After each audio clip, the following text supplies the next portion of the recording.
Welcome to you all in EPG Pathshala. Myself, Dr. Muhammad Nazrul Bari, associated with the Department of History, Central University of Karnataka. In the last module, we discussed about the society and culture of Sultanate period, that was from 13th to 16th century.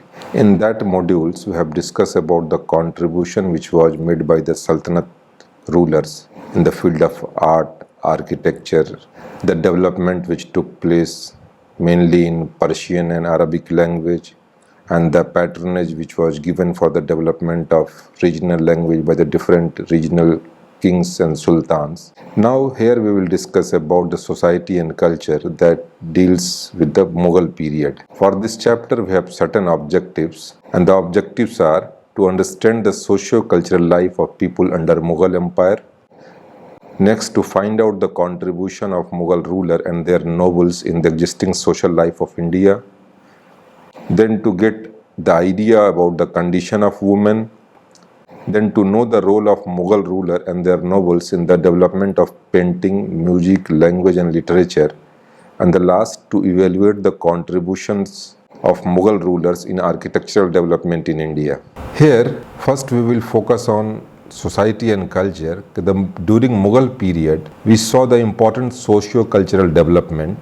Many European travelers, including Bernier, Manucci, Thomas Rowe, those who visited India at the time of Mughals, they left a wonderful description about the socio-cultural condition of India. Also, they described on the wealth and prosperity of India and the luxurious life of the aristocratic class, mainly the ruling class, sultans, nobles, emperors. On the other side, they also make mention about the poverty and suffering of the ordinary people such as peasants and artisans. Montserrat stated that Lahore in 1581 was not second to any city in Europe or Asia, while Finch, who travelled in the early days of Jahangir, found both Agra and Lahore to be much larger than London, and his testimony is supported by others also. The pivot of urban administration was Kotwal, the city governor, and he had the executive and judicial power, and it was his responsibility to prevent and detect crime and to regulate prices of the commodities during Mughal period. Bernier, writing during Aurangzeb time, declared that Hindus possessed almost exclusively the trade and wealth of the country. If Muslims enjoy advantage in higher administrative posts and in the army, Hindu merchant maintained the monopoly in trade and finance, and the Hindu banker would finance his favorite rival claimant from the throne. One among such Hindu trader is Jagat Seth of Murshidabad from Bengal. Jagat Seth gave funding to Mir Qasim when there was a battle of Palasi in year 1757 between Sirajud-Dowla and British East India Company. And later on, Mir Qasim became Nawab after the death of Sirajud-Dowla. During the War of Succession in 1658-59, which Aurangzeb had with his father and brother Dara Shikoh, that time also a Jain trader gave finance of 6.5 lakh rupees to Aurangzeb so he can prepare his army to fight against the Emperor Shah Jahan. While the rural life under Mughals, Panchayat continued to settle most disputes with the state, impinging very little or village life except for the collection of land revenue.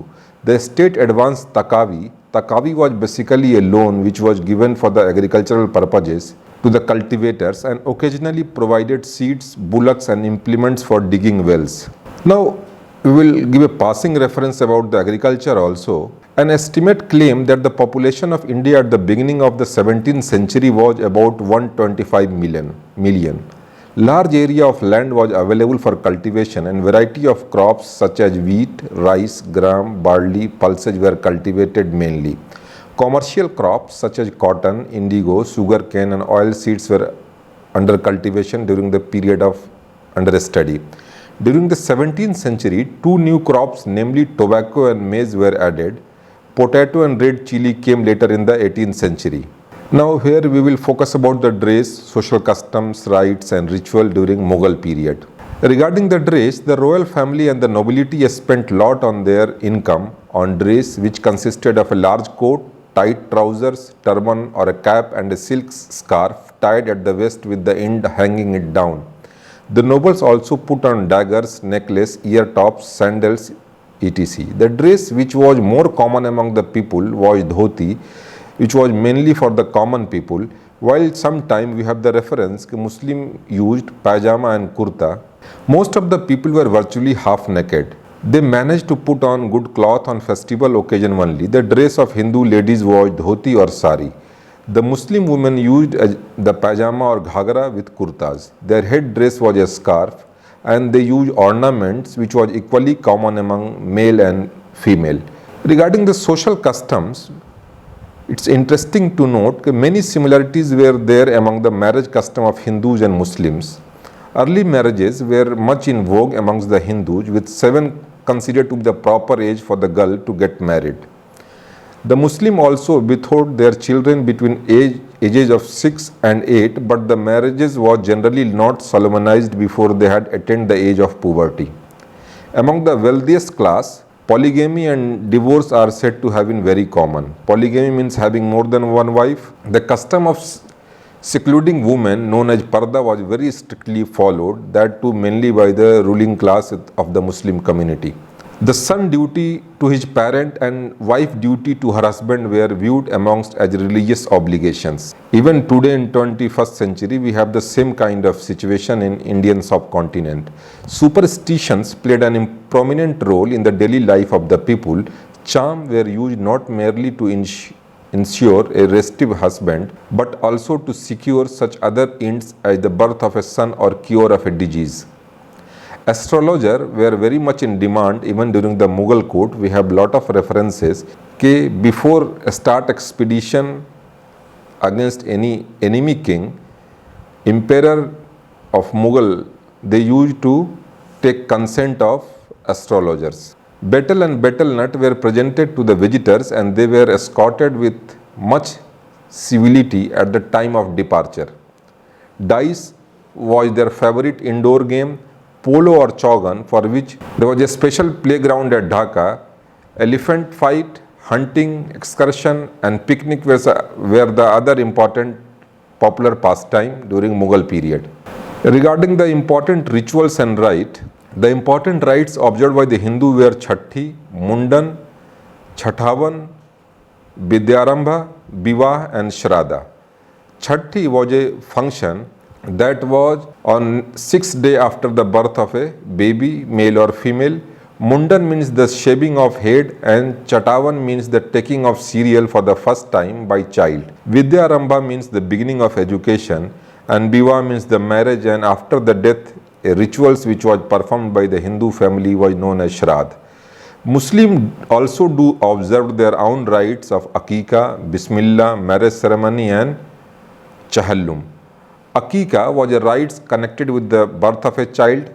Bismillah was the beginning of education. Chahallum was a function which was after the death of their family member, after the death of 40 days of their family members. Regarding the marriage celebration, the bridegroom and his parent, accompanied by a large party, proceeded to the bride's house. The party included all the relatives of the family. Marriage party was accompanied by a band of musicians and drums and carried lamps and torches. Then henna or mehdi, which came from bride home, was applied. Next day the marriage ceremony was completed and the bridegroom was clothed in red and his face covered with sehra flower.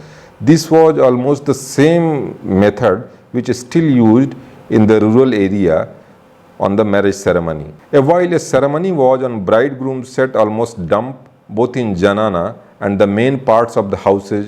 Dance and music were in full swing. Earlier in the night there was a display of fireworks. Then the Qazi performed the nikah ceremony, after which guests were treated to a banquet and the bride dowry was excavated outside her father's home.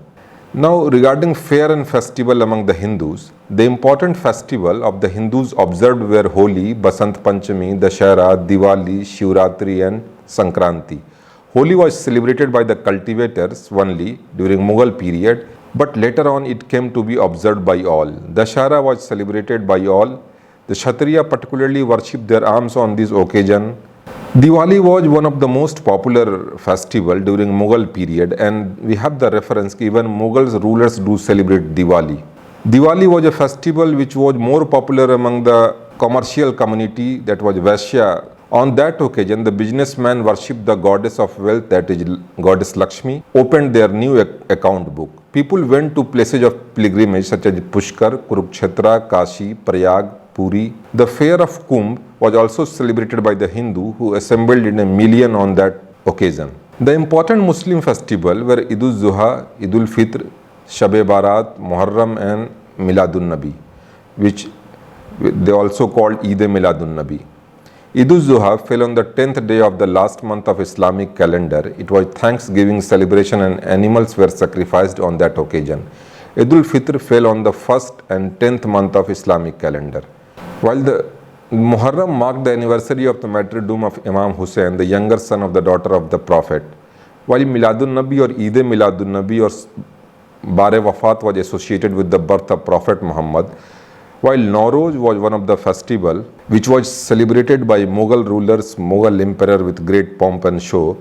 This Nowruz was basically its origin in Iran, and it was the New Year celebration of Parsi religion. It was usually celebrated in large garden or park on the riverside.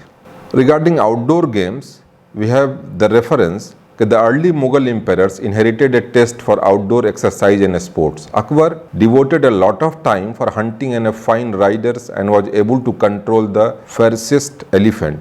Rolf Fitch, who was traveler under Mughals, was very much impressed by the number of hawks, birds and animals maintained by Emperor Akbar. While another traveler, William Hawkins, also says that Jahangir maintained a large number of birds and he was also fond of hunting. On one occasion, he hunted continuously for 2 months and 20 days. A record was kept, as there is a reference, of the animal killed by the emperor, and Jahangir referred to as many as 17,167. Antelopes hunting was also very popular under Jahangir, and whatever paintings we have which depicts the hunting scene where king are supposed to kill the deers and antelope. It was said that killing of the lion by the king was considered to be favorable men, but if animal escaped, that was considered to be a sign of trouble for the future. Animal fighting was very popular with Mughal emperor and their courtiers. Elephant, buffaloes, rams and other beasts and birds took part in those contests. Foreigners were very much impressed by elephant fight. Tom Corrett tells us that twice every week elephant fight before Akbar. Akbar also fond of seeking gladiatorial context between men, and this kind of amusement was continued during the reign of Jahangir and Shah Jahan also. There were also fights between men and animal. Hawkins tells us that Jahangir ordered a Pathan to fight with the lion, and after men had been killed, he sent for 10 more men to wrestle with the beast. All the 10 were seriously wounded and 3 of them lost their lives. Polo, known as Chaugan or Chaugan, was introduced into India by early Mohammedan rulers of Delhi. It is well known that Qutbuddin Aibak met with his death while playing polo. Akbar was also very fond of this game. The Mughal courtiers were expected to attend regularly both to play and watch the game. Pigeon flying was also very popular during Mughal rule. It is stated that Akbar learned the art of pigeon flying from one of his tutors. Hawkins tells us that Jahangir kept a large number of birds of various kinds, including 10,000 pigeons. Pigeon fighting was a popular game with the common people. Similarly, in some part of India, we have a cock fighting as a game. Even the poor people managed to keep a few pigeons in their huts. Chase and chopper was also popular during Mughal period. Ain-e-Akbari, which was written by Abul Fazl, referred to the game was played on a cloth board in a form of a cross, each arm of the cross being divided into 24 squares into 3 rows of 8 each. This board also served the purpose of 3 other games were named Phansa, Pachisi and Chandel Mandal. Phansa was played with dice and Pachisi was played with cowries. Now we have to focus on position of women, and we will try to evaluate what was the condition of women. Is there any improvement compared to the previous period? So to understand the position of women, we have to find out unlike during ancient period, position of women and their status during Mughal age was not quite high. Parda and child marriage had become common, while the birth of a daughter was considered inauspicious, while that of a son was an occasion for rejoicing. On account of early marriages, there were many widows in our society. Generally, women in Mughal period were not allowed to remarry. A Sultan Begum, Noor Jahan, Mumtaz Mahal, Chand Bibi, Jahan Ara, Roshan Ara, Jabun Nisha, etc. played an important part in the affairs of that time. Polygamy was quite common among the rich class of Hindu and Muslim both. Divorce was not common among the Hindus, while it was permitted both for Muslim men and women.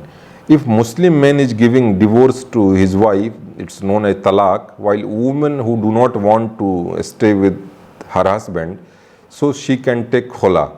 Generally, it was responsibility of the man to look after the economic affairs and the woman would take care of the needs at home. There were many Hindu women of outstanding ability during this period, notably Rani Durgavati of Gondwana, Rani Karmavati, Mirabai, Tarabai. So in short, the position of women was almost the same as it was during Sultanate age. Now we will focus on development of architecture and art. Architecture which had already achieved a high level of development under the Sultanate reached to the pinnacle of its glory under the Mughals. Babur's stay in India was brief, but Constantinople pupils of the great Ottoman architect Sinan, to whom he entrusted the job of construction of mosque and other buildings in India. Akbar's most ambitious project was his new capital city and the numerous building at Fatehpur Sikri, the seat of the imperial court from 1569 to 1584. Some of his buildings there were dominated by Hindu style of architecture, reflecting the emperor's regard for the Hindu religion. Persian influences were equally visible or reflecting from the tomb of Humayun, which was built in 1569 at Delhi by Akbar. Jahangir's greatest contribution was laying out the large formal garden which adorned many cities of Kashmir, that Shalimar and Nishat garden that still exist in Srinagar, near to Srinagar and the Punjab. The Mughal garden is a regular arrangement of a square artificial pools with numerous fountains from an important part of the plan. Jahangir's beautiful mausoleum at Shahadra near Lahore was probably planned by Emperor himself, but it was completed in the next reign by his widow Noor Jahan, decorated by inlaid marbles, glazed tiles and painted patterns. The style of Shah Jahan's principal edifices is basically Persian, but is distinguished by the lavish use of white marble and minute and tasteful decoration. Among the most famous of his buildings are the Pearl Mosque, or which we called Moti Masjid, and the Taj Mahal of Agra, and then the Red Fort at Agra and Jama Masjid at Delhi. Humayun, who founded the Mughal school of painting, it's developed under Akbar, who organized it with his usual zeal, but it's reached on its climax during Jahangir. Jahangir's best known painter were Aga Raza of Herat and his son Abul Hassan, the Kalmuk artist Farooq Beg, Muhammad Nadir and Muhammad Murad, both of Samarkand, Ustad Mansoor, the leading animal painter, Bishan Das, Manohar and Govardhan. Regarding Jahangir, what he said in his memoir, he was able to make difference in one painting. Even if 10 painters are working on one painting, he was unable to make difference which part of the painting was made by which painter. So he was so keenly observed the painting of his period, and he himself was very much interested in painting. Mughal patronized music lavishly, and in this Akbar led the way. Abul Fazl gave the names of nearly 40 prominent musicians and instrumentalists who flourished at the court of Akbar. Tansen was most famous musician of the period. Music received great encouragement under Shah Jahan. While he had 30 prominent musicians and instrumentalists at his court, who were generously rewarded for good performance. Aurangzeb had himself studied music, but his deepening Puritanism led him to abandon it from a religious ground. abandon it on a religious ground. It's very interesting to note Aurangzeb, who did not allow music in his court, but at the same time music was continued in royal haram. And there is one important information I would like to share with you. Aurangzeb himself was very good player of Beena. In 1688, Aurangzeb disbanded the large band of musicians attached to the royal court, but it was continued in the royal haram. During Aurangzeb's reign, music ceased to enjoy royal patronage. One of the most famous Indo-Muslim books was the Rag Darpan, the mirror of music, written by Fakirullah, who was one time governor of Kashmir. Music reached to the climax under the Mughal king Muhammad Shah, who is also known as Muhammad Shah Rangila because of his special attention, special interest in music. Now, development of language and literature. Among biographical works, Babur autobiography, originally written in Turkish but soon translated into elegant Persian by Abdul Rahim Khan Khana, is the best. Persian was the language of Mughal intellectual life, and it was the official language of Mughal period also. Large number of prominent Irani poets including Urfi, Naziri, Talib and Kalim migrated to India and enrolled under Mughals. Faizi, whose genius matured before the large-scale immigration of poets from Iran and the introduction of new school of poetry, was the brother of Abul Fazl. Abul Fazl, whose comprehensive Akbarnama and Aine Akbari was the most important works produced in India. Badayuni, a master of the telling phrases and capable of evoking a living picture with a few deft strokes, was another scholar working under Akbar. Among Hindu, the greatest Hindi poet of Akbar day was famous Tulsidas, whose career was spent far from the worldly court. He was staying in Ayodhya, that too in a masjid, and he wrote wonderful book, that what we call it Ramcharitramanas, that is popular among the religious people who do believe in Hindu religion. Akbar courtier Raja Birbal was the Kaviraj, a skillful writer in Hindi. Abdul Rahim furthered the development of language by extending his patronage to a number of other poets who used it. The title of Kaviraj continued to be conferred even in Aurangzeb's time and during his son, who ascended the throne with the title Bahadur Shah. He also patronized Hindi literature. Urdu literature, systematically nourished in the south by the Sufi saints and Dakkani king. Nusrati, a poet attached to the court of Bijapur, wrote Masnavi in a language remote from modern Urdu but within its tradition. The first collection of Urdu lyrics was written by Sultan Muhammad Quli Qutub Shah, the king of Golconda and founder of the city of Hyderabad. Modern Urdu poetry really began with Wali. He blended the Dakkani and Gujarati idioms with polite and more sophisticated language of the north. He also translated Urdu poetry ideas and images with which readers of Persian poetry were familiar, and thus enriched Urdu could replace Persian poetry with the 18th century onwards. So in this module, the module which related with the society and culture, we discuss about the rituals, festivals, architectural development in painting, that to the progress which took place during Jahangir. Then we discuss about the development of literature, the patronage which was given by Akbar and that was continued up to Aurangzeb. Aurangzeb was the man who discontinued the writing history during his period. But even then, there was a lot of Persian books that was written during the Mughal period because Persian was the official language of India. Similarly, regarding the position of women, what we discussed, there was no further progress in the condition and status of women. Whatever it was earlier during the Sultanate period, it was almost the same. Maybe because they don't have economic right, there was a Parda system, then there was they were not allowed to remarry, system of Sati was there. We have the reference of Johar also during the Mughal period. Now we have discussed about the rituals in this module which were performed by the Hindus and the Muslim family. Then there was a rituals related with the marriages during the Muslim and between the Hindu and Muslim the rituals which was performed by Hindu and Muslim at the time of marriages. We discuss about the outdoor games which was mainly popular among the ruling class hunting was one of the most important pastime, and most of the ruler, including Jahangir or Akbar, they all used to go on hunting.